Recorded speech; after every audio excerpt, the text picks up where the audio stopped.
کتاب الفتن نام سے، کتاب الملاحم نام سے قیامت کے قریب ہونے والے فتنے، قیامت کے قریب ہونے والی نشانیاں، علامات، ان سب کے بارے میں باضابطہ ایک چیپٹر ہے جس میں رسول پاک صلی اللہ علیہ وسلم نے واضح نشانیاں بیان فرمائی۔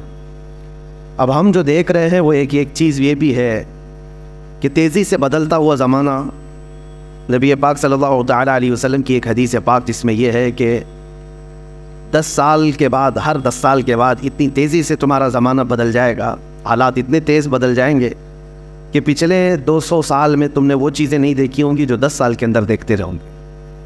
اب ہم اسی زمانے میں آئے ہوئے ہیں۔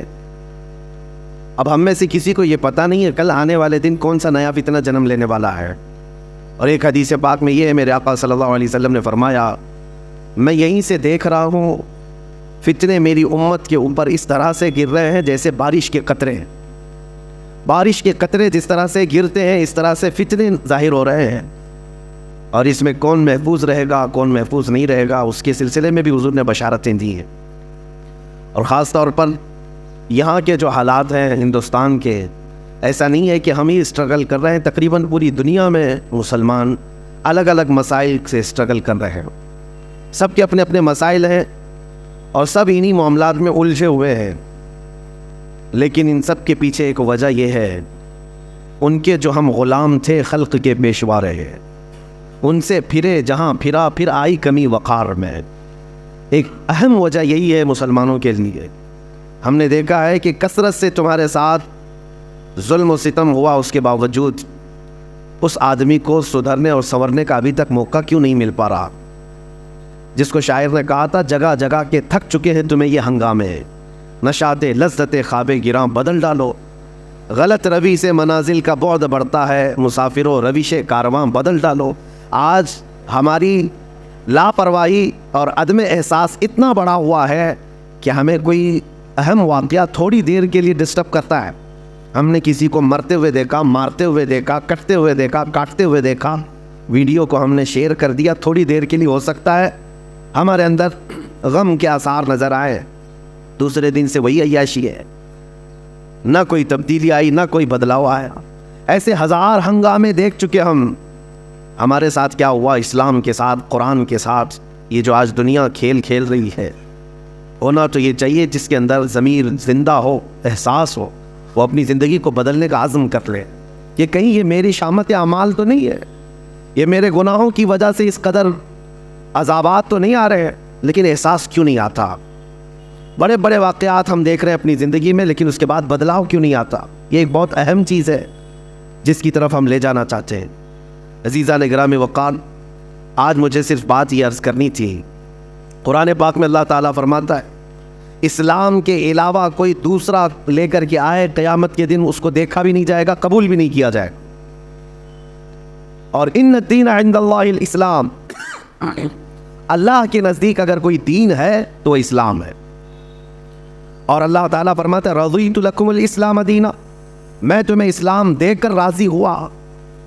تو جس قوم کے پاس یہ دین ہے اسے یہ چاہیے فخر کرے کہ اللہ تبارک و تعالیٰ نے اپنا چنندہ اور اپنا پیارا دین مجھے دیا ہے اور میں اس سے وابستہ ہوں۔ اور ساری دنیا کے ٹارگٹ پر آج تم ہو، اس کی وجہ بھی یہی ہے۔ جس کے پاس کوئی دولت ہوتی ہے اسی سے حسد بھی ہوتا ہے، اسی سے لوگوں کو جیلس بھی ہوتا ہے۔ تمہارے پاس یہ سب سے بڑی دولت جو دین اسلام اور میرے آقا صلی اللہ تعالیٰ علیہ وسلم کی محبت ہے، یہ ایک بہت بڑی دولت ہے۔ اب اس کو ختم کرنے یا اس کو کم کرنے کے لیے یہ حربے اپنائے جاتے ہیں آج، جو ہتھ کنڈے ہیں، کسی نہ کسی طرح تمہیں کمزور کر دیا جائے۔ میں آج اپنے حالات کے متعلق عرض کروں کہ تمہیں پریشان دیکھنے کے لیے یا پریشان کرنے کے لیے تمہارے قوانین سے چھیڑ چھاڑ کرنا، کہ ایگریسو ہو جائیں، کبھی ذات مصطفیٰ صلی اللہ علیہ وسلم کو نشانہ بنا کر، کبھی قرآن کی توہین کرنا، کبھی اسلام کو برا بھلا کہنا، کبھی اسلام کے قانون بدلنے کی بات کرنا، یہ سب چیزیں تمہاری آزمائش کا دور ہے۔ ہونا تو یہ چاہیے کہ جو سچا مومن ہے اس کے دل میں اسلام کی محبت اور بڑھتی چلی جائے، اور بڑھتی چلی جائے۔ لیکن اس طوفانی زمانے میں جو ڈاواں ڈول ہوتا ہے اس کو یہ لگنے لگ جاتا ہے کہ مجھے نیوٹرل رہنا چاہیے، بھی سیکولر ہو جانا چاہیے تاکہ یہ ظالموں کے ہاتھ میں نہ آ جاؤں۔ نہیں میرے عزیزو، آج تمہیں پکا مسلمان بن کے دکھانے کا وقت آ چکا۔ آپ نیوٹرل نہیں، سیکولر نہیں، یہ جو لفظ ہے سیکولر، یہ تو منافق کو کہتے ہیں، چھپا ہوا منافق۔ آپ جس دین پر قائم ہے اس دین کے بارے میں آپ کو اتنا یقین ہونا چاہیے کہ اللہ کا سب سے محبوب دین ہے اور کامل، جس کے بارے میں قرآن نے کہا الیوم اکملت لکم دینکم۔ کسی بھی دین کے بارے میں سرٹیفکیٹ نہیں ہے کہ وہ کمپلیٹ ہو چکا ہے، لیکن قرآن نے دین اسلام کے لیے کہا ہے، اللہ فرماتا ہے آج کے دن میں نے تمہارا دین مکمل کر دیا۔ یہودی خود کہتے ہیں کہ اگر یہ آیت ہماری کتاب میں آئی ہوتی، ہماری کتابوں میں آئی ہوتی یہ آیت کہ تمہارا دین کمپلیٹ ہو گیا، وہ کہتے ہیں ہم تو اس آیت کے اترنے کے دن ہر سال عید مناتے ہیں۔ مسلمانوں کو یہ خاصہ ملا ہے، میرے آقا صلی اللہ تعالیٰ علیہ وسلم جب آخری حج میں تھے، حجۃ الوداع کے موقع پر یہ آیت نازل ہوئی، اللہ نے فرمایا آج کے دن دین تمہارا کمپلیٹ ہو گیا، میرے دین میں کوئی گنجائش ہی نہیں ہے کمی کی۔ ہمارے اسلام میں بچے کے پیدا ہونے سے لے کر کے اس کے قبر میں جانے تک کے کسی مسئلے کو تشنا نہیں چھوڑا گیا ہے۔ لے کر کے آؤ، چیلنج ہے ہمارا، جس بھی مسئلے کو لے کر کے آؤ گے زندگی کے گزارنے کے طور طریقے، اسلام نے اس کو تشنا نہیں چھوڑا، خالی نہیں چھوڑا، مسائل موجود ہیں۔ حتیٰ کہ یہودی اس بات کا مذاق اڑاتے تھے۔ حضرت سلمان فارسی رضی اللہ تعالیٰ عنہ ایک جگہ سے گزر رہے تھے، پیشاب کرتے وقت ڈھیلے کا استعمال، تو انہوں نے کہا کیا تمہارے دین میں یہ بھی بتایا جاتا ہے؟ حضرت سلمان فارسی رضی اللہ تعالیٰ عنہ نے فرمایا ہاں بے شک، میرے دین میں کسی بھی چیز کو چھپایا نہیں گیا، حتیٰ کہ عدد بھی بتائی گئی ہے کہ کتنے ڈھیلے استعمال کرے تو پاک ہو جائے، بیٹھ کر کے کرے، کھڑا ہو کر کے کرے، کسی بھی چیز کو خالی نہیں چھوڑا گیا۔ اور میرا یہ چیلنج ہے، دنیا کی کسی بھی قوم کو لا کر کے پڑھ کر کے بتاؤ، بہت سارے مسائل سے وہاں پر صرف نظر کر لیا گیا، یا تو بچوں کے متعلق مسائل نہیں ملیں گے، یا عورتوں کے متعلق نہیں ملیں گے، یا بوڑھوں کے متعلق نہیں ملیں گے، یا شادی شدہ مسائل، یا پھر تجارت کے معاملات، پڑوسیوں کے معاملات۔ لیکن دین اسلام ایسا نہیں، اس میں تو اتنے باب ہیں، اتنے ابواب ہیں، اتنے چیپٹر ہیں کہ پوری زندگی کو گھیرا ہوا ہے۔ اور آج کے درندے اٹھ کر کے یہ کہتے ہیں، یہ جو یونیفارم سول کوڈ کا مسئلہ جو اٹھایا گیا ہے کیا ہے؟ ان کو اچھی طرح سے پتا ہے کہ دین اسلام پورے قوانین رکھتا ہے۔ میں ان سے پوچھتا ہوں کہ 100 سال پہلے چلے جائے، تمہارے پاس لا کی کتاب کہاں ہے؟ قوانین کہاں ہیں؟ ایک ملک چلانے کے لیے جو قوانین ہوتے ہیں، لا ہوتے ہیں، اس کی تاریخ ڈھونڈ کر کے لاؤ، کون سا ملک لا کے تحت چلتا تھا؟ یقین جانو میرے عزیزو، پوری دنیا کو حکومت چلانے کے قوانین دینے والا سب سے پہلا دین اسلام، سب سے پہلا لا کے تحت ایک پوری کنٹری چلنا چاہیے، یہ اسلام نے دیا ہے، ورنہ تو پہلے بادشاہوں کے قانون چلتے تھے۔ آپ رومن امپائر کو دیکھیں، پرشین امپائر کو دیکھیں، اسلام سے پہلے ان کے ہاں کوئی قانون کی کتاب نہیں ہے۔ بادشاہ کو رات میں کوئی خواب آ گیا، صبح وہ قانون بن جائے گا۔ بادشاہ کو کوئی اچھی چیز لگ گئی، وہ دوسرے دن قانون بن کر کے سب پر نافذ ہو جاتا۔ تو وہاں پر تو امپائر ہوتا تھا، شہنشاہ جس کو کہتے ہیں، بادشاہ جس کو کہتے ہیں، اس کے قوانین چلتے تھے۔ یہ دین اسلام نے قوانین مرتب کر کے عطا کیا ہے۔ دین اسلام نے لوگوں کو چلنے کا طریقہ بتایا، اور اس میں کسی کا بھید بھاؤ نہیں رکھا گیا، یہاں سب کو برابر رکھا گیا۔ یہ لوک پال بل کی بات کرتے رہے، نہ ہی لا سکے نہ ہی کر سکے، جس کا مطلب یہ تھا کہ اونچے عہدے والا بھی جواب دہ ہوگا، ذمہ دار ہوگا سوالوں کے جواب کا، لیکن یہ کبھی نہ لا سکیں گے۔ جن کے کرتوت کالے ہوں وہ کب عدالت کا سامنا کر سکتے ہیں؟ ہاں، یہ سارے مسائل اگر دیکھنا ہے تو اسلام کے دامن میں دیکھو۔ سیدنا عمر فاروق رضی اللہ تعالیٰ عنہ مسجد میں کھڑے ہیں، مسجد نبوی میں، اور عین خطبے کے دوران آپ نے پوچھا کسی کو کوئی سوال ہے؟ ایک صحابی کھڑے ہو گئے، دیہات کے رہنے والے، کہا ہاں آپ کے متعلق ہی سوال ہے۔ کہا مال غنیمت میں جو کپڑا آپ نے تقسیم کیا تھا سارے لوگوں کو، اس کپڑے سے کسی کا بھی پورا جبہ نہیں بنا، آپ کا پورا جبہ کیسے بن گیا؟ سب کو کپڑا اتنا ملا تھا کہ پورا جبہ نہیں بن سکتا تھا، آپ کا کیسے بنا؟ یہ سوال پوچھنے کا حق صرف اسلام نے دیا تھا۔ پہلے بادشاہوں کو کوئی سوال کرتا تو گردن مار دی جاتی، ختم کر دیا جاتا۔ سیدنا عمر فاروق رضی اللہ تعالیٰ عنہ نے یہ نہیں فرمایا کہ کون بدتمیز ہے جو یہاں پر بدتمیزی کر رہا ہے، نہیں، گلے سے لگایا اور فرمایا میں تمہیں جواب دیتا ہوں۔ در حقیقت مال غنیمت میں مجھے بھی کپڑا ملا تھا، میرے بیٹے عبداللہ کو بھی کپڑا ملا تھا، عبداللہ نے اپنا کپڑا مجھے ہبا کر دیا، دونوں ملا کر کے سلایا، میرا جبہ بن گیا۔ جواب دینے کا حق امیر المومنین کے پاس، وہ جواب دیتے۔ اور اس کے بعد آپ نے فرمایا جب تک دین اسلام میں یہ نظام رہے گا، اس نظام کو کوئی درہم برہم نہیں کر سکتا۔ عزیزان گرامی وقار، ہزاروں مثالیں ہیں، ہزاروں مثالیں ہیں۔ ان ظالموں کو آج قوانین اسلام کی طرف انگلی اٹھانے کی جرأت صرف اس لیے ہے کہ یہ اپنی سیاسی روٹیاں سیکنا چاہتے ہیں، باقی کوئی مطلب نہیں۔ اب ہونا کیا چاہیے؟ جو ایک خلفشار ہے اور ایک بہت زیادہ افواہیں پھیلی ہوئی ہیں مسلمانوں کے بیچ میں، کیا کرنا ہے؟ تنظیمیں اپنا کام کر رہی ہیں، خانقاہیں اپنا کام کر رہی ہیں، مدرسے، مساجد، ٹرسٹ اپنا کام کر رہی ہیں۔ یونیفارم سول کوڈ نہیں لاگو ہونا چاہیے، اس کے یہ خطرے ہیں، اس کے وہ خطرے ہیں۔ ان سے تھوڑا ہٹ کر کے میں یہ کہتا ہوں، ان سے کب تک احتجاج کرتے رہو؟ نہ ہی ہمارے احتجاج کا ان کے اوپر کوئی اثر پڑتا ہے۔ یہ ایسی ظالم قوتیں بیٹھی ہوئی ہیں جن کے سامنے ہزاروں کا مر جانا بھی کوئی اثر نہیں کرتا۔ اس لیے مسلمانوں، سب سے اہم بات یہ ہے کہ ان سے بھیک مانگنے کی ضرورت ہی نہیں ہے کہ تم ہمارے قوانین کی حفاظت کرو یا ہمارے قوانین سے چھیڑ چھاڑ نہ کرو، بلکہ میدان میں اتر کر کے یہ بتاؤ کہ اس زمانے میں بھی تم سارے قوانین پر پابندی لگاؤ، لیکن میں شریعت مصطفیٰ پر عمل کر کے دکھاؤں۔ تمہاری پرمیشن کی ضرورت نہیں مجھے دین اسلام پر چلنے کے لیے۔ ہمارے نبی پاک صلی اللہ تعالیٰ علیہ وسلم کے قوانین ہمارے لیے جان سے بڑھ کر کے ہیں۔ مسلمانوں کو آج عملی میدان میں آ کر کے قوانین اسلام پر عمل کر کے دکھانا چاہیے کہ میرے اپنے گھر کے قوانین، میرے دین کے معاملات، اس کو میں موت تک گلے سے لگا کر کے رہوں گا۔ یہ ہوتا ہے سب سے بہترین احتجاج۔ میں آپ کو بتاؤں، لوگوں میں جو ایک خلفشار ہے، چمی گوئیاں چل رہی ہیں کہ کیا ہوگا کیا ہوگا۔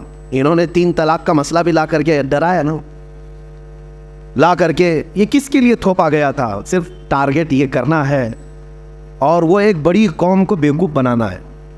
جو یہاں پر ایک میجورٹی میں قوم ہے، ان کو بیوقوف بنا کر کے رکھنا ہے کہ دیکھو یہ ویلن ہے، یہ مسلمان، اور ان سے لڑنے کی طاقت صرف ہم ہی رکھتے ہیں، اور ان کی ساری چیزیں ہم چھین رہے ہیں، ان کے قوانین پر ہم پابندی لگا رہے ہیں، اور وہ بیچارے وہ خوش ہوتے رہے۔ ان کو خوش کرنا ہے اور ان کی روٹیاں لینا ہے، سیاست کو گرمانا ہے، بس اتنا ہی ہے۔ باقی تمہارے قوانین سے ان کو کوئی لینا دینا نہیں۔ 3 طلاق کا مسئلہ وہ آدمی لے کے آیا جو کبھی شادی نبھا نہ سکتا، جو کبھی عورتوں کے ساتھ رہ نہ سکتا ہو۔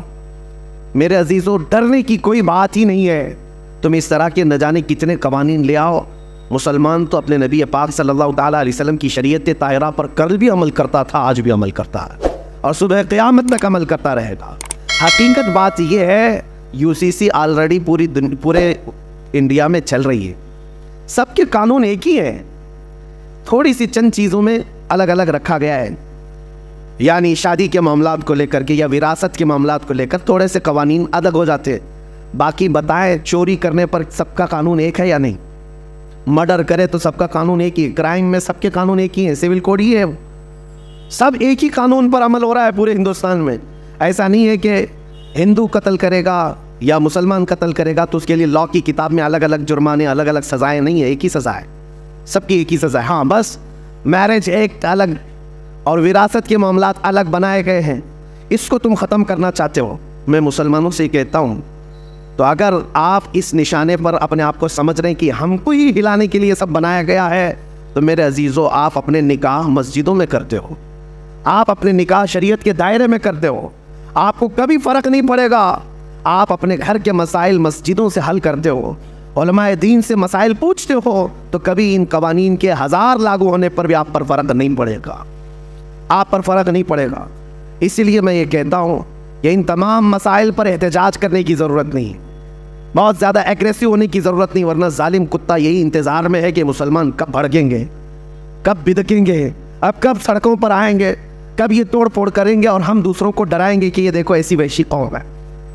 یہ اسی طرح کی کئی حرکتوں سے ہمیں لے جایا جا رہا ہے، لیکن اس کا بہترین علاج یہی ہے کہ جب تم میرے مصطفیٰ کریم صلی اللہ علیہ وسلم کے کسی قانون کی طرف انگلی اٹھاؤ گے، سارے مسلمان ان قوانین پر سختی سے عمل کر کے دکھائیں گے کہ عمل کرنا تو ہماری زندگی میں ہے، ہماری زندگی میں۔ ہم لاء کے خلاف نہیں بول رہے، جو ہندوستان کے قوانین ہیں ان سب پر ہم عمل کر رہے ہیں، لیکن میری نماز کے متعلق، میرے قرآن کے متعلق، میرے دین کے متعلق جو ہوگا وہ اسلام میں جو ہے اسی پر عمل کیا جائے گا۔ کوئی ایسا آدمی مجھے نماز سکھانے نہیں آ سکتا جس کو پیشاب کرنے کا سلیقہ نہ ہو۔ بہرحال تمہارا دین کمپلیٹ ہے، کامل ہے، اکمل ہے، اور اس سے بہترین دین ہے ہی نہیں۔ اس بات کا یقین لے کر کے چلو۔ میں ان سے کہتا ہوں، ذرا جھانک کر کے دیکھتے تاریخ کے اوراق میں اسلام نے جو عدل و مساوات پوری دنیا میں قائم کی ہے، وہ غیروں کی کتابوں سے اگر میں آپ کو بتاؤں، اپنوں کی نہیں، غیروں کی لکھی ہوئی کتابیں، ان کو آج تک جو بھیک مانگتے ہوئے کسان ان کے پاس قانون کے لیے آئے، انصاف دینے کی نوبت نہ آ سکی، جو کھلاڑی وہاں پر ان سے انصاف مانگتے رہے، انصاف دے نہ سکے، پورے لوگ سڑکوں پر رہے، انصاف دے نہ سکے، اور پارلیمنٹ میں بیٹھ کر کے اگر قوانین اسلام کو نشانہ بنانے کی کوشش کرتے ہیں تو میں دعوت دیتا ہوں، آؤ دیکھو دین اسلام، تم یہ کہتے ہو کا اخروج تھا، ظلم تھا، بڑھتے چلے گئے۔ ایک روایت میں نے پڑھی آج ہی، عمر ابن عبدالعزیز رضی اللہ تعالیٰ عنہ کا زمانہ خلافت ہے، حضرت عمر ابن عبدالعزیز، ان کو 5واں خلیفہ راشد بھی کہا جاتا ہے، اتنا عدل تھا ان کا۔ ان کے زمانے میں سمرقند، جو آج ازبکستان وغیرہ رشیا کے علاقوں میں آتا ہے، سمرقند پر اسلامی فوج نے حملہ کیا اور پورے سمرقند کو فتح کر کے اپنا جھنڈا پھیلا دیا، اور سپہ سالار کون تھے؟ حضرت قتیبہ۔ اور جیسے ہی سمرقند فتح ہو گیا، اعلان ہو گیا کہ یہاں پر مسلمانوں کی حکومت ہے اب، تو لوگ دوسرے دن صبح اٹھے اور ان کو ایسا لگا کہ یہ اچانک ہو گیا ہے۔ تو وہاں پرانا چرچ تھا، وہاں ایک پادری رہتا تھا، اس نے کہا یہ کیسے؟ ہم نے سنا ہے مسلمان اس طرح سے اچانک نہیں کرتے، لیکن 50,000 کی فوج قتیبہ کے ساتھ ہے، کون مقابلہ کرتا؟ اس عیسائی نے اپنے چند ساتھیوں سے مشورہ کیا کہ یہ ایسا مناسب نہیں ہے، ہم ان کے خلیفہ کے پاس جاتے ہیں۔ تو وہ ملک شام آیا چند ساتھیوں کو لے کر کے، دمشق میں عمر ابن عبدالعزیز اس وقت رہا کرتے تھے۔ جب دمشق آئے تو اس عیسائی نے لوگوں سے پتہ پوچھا کہ خلیفہ وقت کہاں ہے۔ لوگوں نے جو اشارہ دیا، پتہ بتایا، اس پتے پر آ کر کے دیکھا تو ایک چھپر کا گھر ہے اور ایک دبلا پتلا آدمی کپڑے سیتا ہوا بیٹھا ہے۔ یہ عیسائی پادری قریب آیا اور اس نے کہا انہوں نے دھوکہ دیا مجھے۔ پلٹ کر کے پھر کہنے لگا میں مسلمانوں کے خلیفہ کے پاس آنا چاہتا ہوں۔ تو ایک بوڑھے شخص نے کہا وہ جو کپڑے سل رہا ہے وہی خلیفہ ہے، وہی ہے جس کا رعب و دبدبہ اتنا تھا عمر ابن عبدالعزیز کا۔ اللہ اکبر، آپ تاریخ پڑھیں، عمر ابن عبدالعزیز کے زمانے میں 200 کلومیٹر دور بھی اگر کوئی بیٹھا ہوا ہے تو نا انصافی کرنے سے گھبراتا تھا، ڈرتا تھا کہ عمر ابن عبدالعزیز کا دور چل رہا ہے، اور اس خلیفہ کا وقت یہ ہے کہ ایک چھپر کے گھر کے نیچے بیٹھے ہوئے کپڑے سل رہا ہے۔ اس عیسائی پادری نے سوچا کہ ان سے مجھے کیا انصاف ملے گا، 50,000 کی فوج لے کر کے جو سپہ سالار میرے شہر پر حملہ آور ہوا ہے اس کے بارے میں کیا بتاؤں گا۔ کہا کہ پھر بھی کہہ دیتا ہوں۔ عمر ابن عبدالعزیز کے پاس آیا اور کہا میں سمرقند سے آیا ہوں، میری ایک شکایت ہے۔ کہا بتاؤ کیا ہے؟ کہا کہ آپ کا ایک سپہ سالار تقریباً 50,000 کی فوج لے کر کے آیا ہے، آس پاس کے علاقے فتح کرتے ہوئے اچانک رات کو ہمارے شہر پر حملہ کیا اور دوسرے دن فتح کا اعلان کر دیا۔ کہا کیا چاہتے کیا ہو؟ کہا میں نے سنا ہے کہ جب کبھی مسلمان فوجی جاتے ہیں کسی جگہ پر تو سب سے پہلے ان کو دعوت پیش کرتے ہیں عدل و مساوات کی، اسلام کی، امن کی، اور اگر وہ سامنے والے ماننے کو تیار نہیں اور جنگ کرنے پر تیار ہو تو جنگ کرتے ہیں اور اس کے بعد فتح کا اعلان کرتے ہیں۔ لیکن آپ کا سپہ سالار آیا، نہ اس نے ہم کو کسی چیز کی دعوت دی، نہ بلایا، نہ ہی ہمارا مقابلہ ہوا، راتوں رات فتح کر کے وہ اپنے جھنڈے گاڑ دیا۔ حضرت عمر ابن عبدالعزیز نے ایک خط نکالا، خط پر لکھا اور کہا کہ لے جاؤ قتیبہ کو دے دینا۔ اس خط میں لکھا ہوا تھا کہ ایک قاضی مقرر کیا جائے، فوراً ایک قاضی اسلام مقرر کیا جائے اور اس قاضی کے پاس یہ عیسائی اپنا مسئلہ رکھے گا اور قاضی جو فیصلہ کرے اس پر عمل کیا جائے۔ خط لے کر کے وہ عیسائی آیا، پادری ہے، عیسائی ہے، کہا کہ اس خط کو پتہ نہیں یہ لوگ پھاڑ کے پھینک دیں، لیکن جب قتیبہ کے پاس لا کر کے دیا تو اس کے ہاتھ کانپنے لگے سپہ سالار کے کہ عمر ابن عبدالعزیز کا خط آیا ہے۔ پڑھنے کے فوراً بعد قاضی کا انتخاب کرنے کا اعلان کیا کہ خلیفہ وقت کی طرف سے قاضی کے انتخاب کی بات آئی ہے۔ تو اس وقت قاضی کا انتخاب ایسا نہیں ہے کہ 4 لوگ بیٹھ کر کے کر دیتے، جو سب سے پرہیزگار ہوا کرتے، تہجد گزار ہوا کرتے اور علم میں سب سے زیادہ ہوا کرتے، وہ قاضی بننے کے منصب پر آتے۔ قاضی اسلام چن لیا گیا ایک عالم باعمل کو، اور انہوں نے اپنی عدالت لگائی اور کہا کہ کیا مسئلہ ہے اس عیسائی پادری کا۔ اب وہ عیسائی جو پادری تھا اس نے رکھا کہ آپ کی طرف سے یہ جو فوج آئی یہ اچانک آئی، ہمیں موقع نہیں دیا گیا ہے، اور جبکہ اسلام کا ہم نے یہ سنا ہے کہ وہ جہاں جاتے ہیں پہلے دعوت پیش کرتے ہیں امن کی، مساوات کی، عدل کی، اور اگر سامنے والا جنگ کرنے پر تل جائے تو پھر جنگ کی جاتی ہے اور پھر حملہ میں اگر کامیاب ہو جائے تو فتح یاب سمجھا جاتا ہے۔ تو قاضی اسلام نے بلایا قتیبہ کو، کہا کیا یہ عیسائی پادری جو کہہ رہا ہے وہ صحیح ہے؟ آپ نے ان کو دعوت دی تھی؟ کہا کہ نہیں دعوت دی۔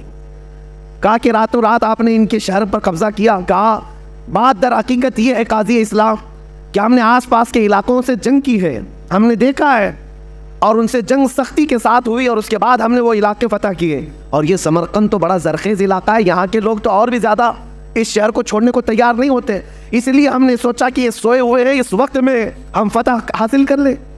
قاضی اسلام نے فیصلہ دیا کہ آج کی مغرب ہونے سے پہلے پہلے تمہاری پوری فوجیں اس شہر کو خالی کر دیں, سمرقند کو خالی کر دیں. قاضی کس کے متعلق فیصلہ دے رہا ہے؟ کسی دوسری قوم کے لیے نہیں, اپنے ہی فوجیوں کے متعلق. کہہ رہا ہے کہ یہ اسلام کے قوانین سے ہٹ کر کے ہے, نہ ہی اس طرح کا دستور کبھی چلا ہے. قتیبہ کو جیسی آرڈر آیا قاضی اسلام کا, فوج میں اعلان ہوا, اور یہ صبح کا فیصلہ جو تھا 50,000 فوجیں سمرقند کو چھوڑ کر کے ساز و سامان کے ساتھ مغرب سے پہلے نکلنے لگی. مغرب سے پہلے پہلے قتیبہ کے ساتھ ساری فوجیں شہر چھوڑ کر باہر نکلیں. یہ منظر دیکھ کر کے وہ عیسائی پادری اور علاقے کے لوگ حیران تھے کہ ایک کپڑے سلتا ہوا بیٹھا دبلا پتلا آدمی اتنا پاور رکھتا ہے کہ ایک خط بھیج دیا جائے, اور پھر اگر اس کا خط یہاں آ گیا تو قاضی مقرر کرنا تو اس کا کام ہے, اپنے رشتہ دار کو بٹھا دیتا, اپنے حق میں فیصلہ لے لیتا. نہیں کیا, بلکہ قاضی اس کو منتخب کیا جو قرآن و سنت کا سب سے زیادہ جاننے والا تھا. اور قاضی کو بھی یہ چاہیے تھا کہ فیصلہ دیتا تو اپنی قوم کو دیکھ کر کے دیتا, لیکن قاضی نے وہی فیصلہ دیا جو اسلام کہتا تھا. یہ باتیں اتنی پر اثر تھیں کہ مغرب تک ان کی فوجیں نکل تو گئی تھیں, لیکن وہ عیسائی پادری اپنے سارے ساتھیوں سمیت رونے لگا کہ آج تک ہم نے ایسی قوم کو اپنے شہر میں آتے ہوئے دیکھا ہی نہیں تھا. چلو اس سے بہتر قوم کون سی ہو سکتی ہے جو ہم پر حکومت کرے. سب کے سب گئے اور قتیبہ کے ہاتھ جوڑ کر کے ان سے معافی طلب کیا, اور پوری فوج سے کہا آج کے بعد ہم ہی نہیں پورا سمرقند تمہارے قدموں کے نیچے, تمہارا عدل ہے, ہم نے یہ دیکھا ہے. اور اس کے بعد سے لے کر تاریخ گواہ ہے, آج کی تاریخ تک سمرقند پر اسلامی حکومت موجود ہے, آج تک اسلام ہے. عزیزان گرامی وقار, یہ وہی سمرقند و بخارا کی بات کر رہا ہوں جہاں سے کبھی امام بخاری پیدا ہوئے, امام مسلم, یہ بڑے بڑے محدثین اسی علاقے سے آئے ہوئے ہیں. یہ میں بات اس لیے عرض کر رہا ہوں کہ جن کو آج انصاف کا الف بھی پتہ نہیں, عدل کا عین پتہ نہیں, وہ قوانین لاگو کرنے کی بات تو کرتے ہیں, لیکن ان سے کبھی نہ ہو سکے گا. اس لیے میں ذمہ داری کے ساتھ یہ کہتا ہوں, 1000 باتیں ہمارے اوپر لائی جائیں, کل کو ذمہ داری تمہاری ہے. کل کو اگر قرآن پڑھنے پر پابندی ہو, یہ بڑھتی جائے گی, یہ سرکشیاں, یہ بدماشیاں بڑھتی جائیں گی. طلاق کا مسئلہ, شادی کا مسئلہ, تمہارے کھانے پینے کا مسئلہ, بڑھتے بڑھتے آپ تو یہ ڈیبیٹ کرنے لگ گئے دجالی میڈیا میں بیٹھ کر کے کتے بحث کرتے ہیں کہ کلمہ طیبہ بھی جو ہے ان کا بڑا سخت ہے, لا الہ الا اللہ, اس میں ہمارے سارے خداؤں کا یہ لوگ انکار کرتے ہیں, کوئی خدا نہیں ہے, صرف اللہ ہے, اور ہم موت تک انکار کرتے رہیں, اس لیے کہ ہمارے دین کی جڑ ہی ہے لا الہ الا اللہ, بنیاد ہے لا الہ الا اللہ, کوئی خدا نہیں سوائے اللہ. کہہ رہے ہمارا بچہ بولنا سیکھتا ہے تبھی ہم پڑھا دیتے لا الہ الا اللہ, اور ہمارا عقیدہ بھی یہی ہے, بولنا سیکھتا ہے تب شروع کرتا ہے. اور حدیث پاک ہے جس کا آخری کلمہ ہو, من کان آخر کلامہ لا الہ الا اللہ فدخل الجنہ, جس نے آخری کلمہ مرنے سے پہلے لا الہ الا اللہ کہا, حضور فرماتے وہ سیدھے جنت میں چلا جائے گا, جنت میں چلا جائے گا. کل کو اگر تمہیں اس بات پر بھی ٹینشن ہو اور پارلیمنٹ میں بیٹھ کر کے کہنے لگ جائیں کہ لا الہ الا اللہ مت کہا کرو, تو کیا اس سے بھی دستبردار ہو جاؤ گے؟ کیا اس سے بھی پیچھے ہٹ جاؤ گے؟ نہیں, آج سے نہیں بولیں گے. اس لیے بات یاد رکھو, اپنے تشخص, اپنی آئیڈینٹی کے ساتھ جیو. آج ہو سکتا ہے خالی تم نے ٹوپی چھپا لیا ہوگا, آج داڑھی چلا لیا ہوگا, سیکولر بننے کے چکر میں یا ایک نیوٹرل بننے کے چکر میں کہ ہم کو کوئی پہچان نہ سکے, ادھر کے بھی لگیں گے ادھر کے بھی لگیں گے. ہو سکتا ہے ٹوپی اور داڑھی سے دستبردار ہو گئے ہو, لیکن دنیا صرف اتنے ہی پر مطمئن کبھی نہیں ہوگی. قرآن کہتا ہے وَلَن تَرْضَىٰ عَنْكَ الْيَهُودُ وَلَا النَّصَارَىٰ حَتَّىٰ تَتَّبِعَ مِلَّتَهُمْ, یہود اور نصرانی تم سے ہرگز راضی نہیں ہوں گے جب تک کہ تم ان کے دین میں داخل نہ ہو جاؤ. صرف چھوٹی موٹی باتوں سے راضی نہیں ہوں گے. ہم نے دیکھا ہے کہ بیچارے ابھی 2 سال پہلے جو دین بدل کر کے چلے گئے, نام بھی بدل لیا, لکھنؤ کا ایک رافضی شخص, کشکا بھی لگایا, کلنک بھی لگایا ان کو راضی کرنے کے لیے, لیکن 6 مہینے سے زیادہ پال نہ سکے, ٹھوکر مار کر کے بھیج دیا گیا. ایک بات یاد رکھو, دامن مصطفیٰ میں جو امن ہے وہ دنیا میں کہیں نہیں ہے. میرے مصطفیٰ کے قدموں میں جو عزت ہے وہ کہیں نہیں ہے. اسی لیے ہمیں ہمارے بزرگوں سے وابستہ ہو کر فخر سے یہ کہنا ہے یا رسول اللہ خلق کے حاکم ہو تم، رزق کے قاسم ہو تم، جو ملا تم سے ملا تم پہ کروڑوں درود، تم ہو حفیظ و مغیث کیا ہے وہ دشمن خبیث، تم ہو تو پھر خوف کیا تم پہ کروڑوں درود، کر کے تمہارے گناہ مانگے تمہاری پناہ، تم کہو دامن میں آ تم پہ کروڑوں درود۔ ہمارے پاس جب اتنا مضبوط دروازہ میرے مصطفیٰ کا ہے تو پھر میں آپ سے یہ کہتا ہوں پھر کے گلی گلی تباہ، ٹھوکریں سب کی کھائی کیوں، دل کو جو عقل دے خدا تیری گلی سے جائے کیوں۔ بس ایک دربار مضبوطی سے تھامے رہے، جیسے بھی حالات آئیں نیوٹرل اور سیکولر کا لفظ اپنی زندگی میں آنے نہ دے۔ میں دین اسلام پر کل بھی قائم تھا، آج بھی قائم ہوں اور انشاءاللہ موت تک قائم رہوں گا۔ اسی پر اپنے بچوں کی تربیت بھی کریں، بچوں کی تربیت بھی اسی پر کریں۔ جن لوگوں کو یہ مسائل یہ قوانین درپیش ہیں یہ وہ لوگ ہیں جنہوں نے اسلام کو حکم نہیں مانا، جنہوں نے شریعت مصطفیٰ کو حکم نہیں مانا، ان لوگوں کے لیے مسائل ہیں۔ طلاق تمہارے گھر میں ہوئی، اللہ 1000 بار نہ کرے، مسئلہ شریعت کا پوچھا، قرآن و حدیث سے اگر مسئلہ بتا دیا، سر جھکا کر عمل کر لیا تھا تو عافیت ہے، نہیں عمل کرنا تھا، تم نے اسلام کو حکم نہیں مانا تو جاؤ پھر ہاتھ جوڑ کر کے کھڑے رہو اور جہاں جیسا کہا جائے گا ویسے تمہیں عمل کرنا ہو۔ کل تمہاری نکاح ہونا ہے، شادی ہونی ہے، تم نے پوچھا کہ میرے مصطفیٰ کی قوانین اور شریعت کے مطابق مجھے بتایا جائے، ہم نے بتا دیا، تم نے ایکسیپٹ نہیں کیا، اسلام کو حکم نہیں تسلیم کیا، ان کے لیے یہ مسائل ہوں گے۔ اور جو دل و جان سے میرے آقا کے احکام کو حکم تسلیم کرتا ہے اس کے لیے موت تک کبھی کوئی مسئلہ درپیش نہیں آئے گا انشاءاللہ، کبھی نہیں آئے گا۔ وراثت کے مسئلے میں جھگڑے کس کے ہوتے ہیں؟ 35 سال کورٹ میں کون لڑتا ہے؟ کون لڑتا ہے؟ یہ وہی لوگ لڑتے ہیں جن کو شریعت حکم نہیں مانتے، جو ورنہ تو فتویٰ جو ہے شریعت کا وراثت کے بارے میں اگر آپ نے پوچھا، باپ کا انتقال ہوا، 2 بیٹیاں ہیں، 4 بیٹے ہیں، ایک بھائی ایک بہن ہے، فلاں فلاں لکھ کر کے بھیج دیا، اتنی جائیداد ہے، 1 دن کی بات ہے، زیادہ سے زیادہ 2 دن کی بات، دارالفتاء سے آپ کو قرآن اور حدیث کے دلائل کے ساتھ جواب آ جائے گا کہ بیٹیوں کا اتنا حق ہے، بیٹوں کا اتنا حق ہے، آپ کی یعنی جو انتقال کیا اس کی بیوی کا اتنا حق ہے، سب کا اتنا حق ہے۔ اگر آ گیا قرآن و حدیث آپ نے دیکھ لیا اور سر جھکا لیا، کہا یہ اللہ کا حکم ہے، میرے مصطفیٰ کا حکم ہے، تب تو کوئی ٹینشن ہی نہیں، تمہارا 2 دن میں مسئلہ حل ہوا، تم نے اس کو صرف نظر کر دیا، نہیں مجھے یہ نہیں ماننا ہے تو جاؤ پھر کورٹ کچہری کے چکر 30 سال تک کاٹتے رہو۔